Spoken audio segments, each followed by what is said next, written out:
안녕하세요. 큐레이터 박본수입니다.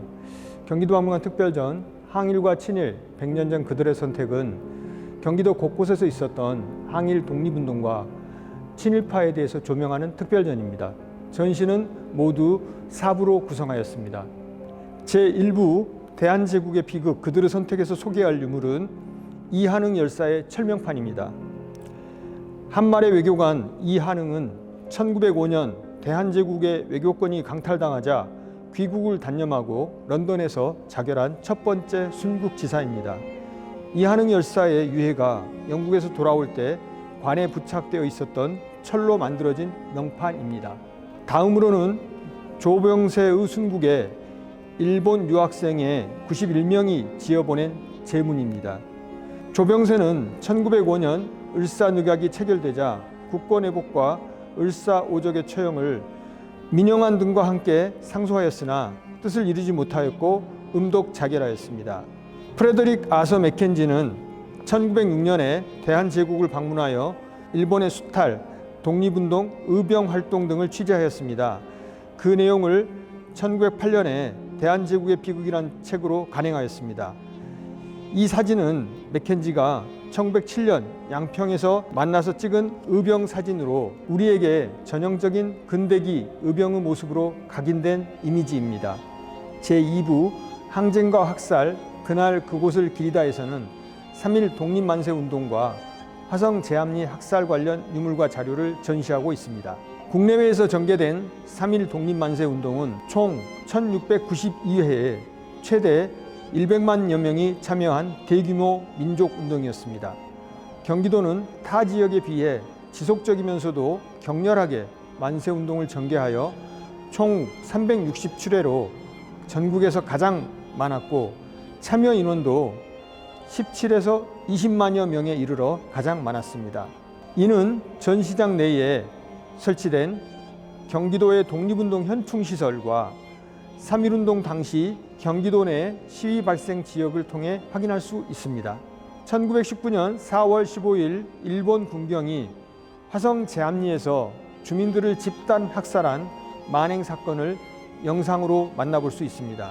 제3부 친일과 일제 잔재에서는 이완용, 송병준, 박재순을 비롯한 경기도의 대표적 친일파 10명 그리고 송병준, 송정원 부자의 공독비와 팔갱 이루비 관련 탁본 등을 전시합니다.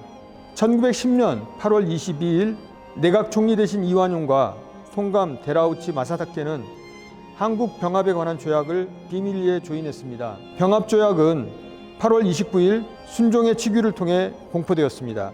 이로써 대한제국은 국권을 완전히 상실하고 일본의 식민지로 전락하게 되었습니다. 조선 병합을 경축하는 의미로 제작된 이 사진첩에는 강제 병합의 주역들인 일본과 조선의 인물 사진이 실려 있습니다.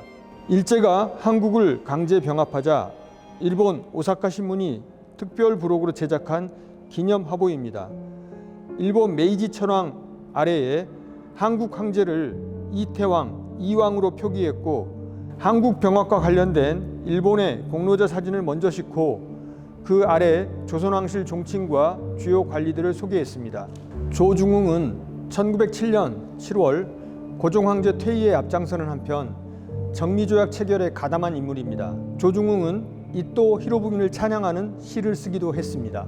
이 비석은 정미칠적으로 대표되는 친일파 송병준의 아들 송종원이 직접 쓴 일제 찬양 석비입니다.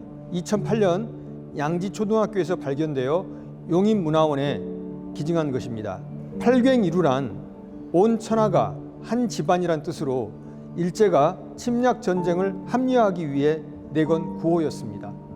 제4부 유물로 만나는 경기도의 독립운동가에서는 경기도 출신 주요한 독립운동가인 류근, 여운영, 조소왕, 조성환, 박찬익, 안재홍, 신익희, 엄항섭 등 여러 인물들의 유품을 만나볼 수 있습니다. 이들 외에도 경기도에는 헤아릴 수 없이 많은 독립운동가들이 있었습니다. 이분들은 일제에 항거하여 순국한 이도 있고 국외에서 무장 독립운동이나 대한민국 임시정부, 광복군 활동에 투신한 이들도 있었습니다.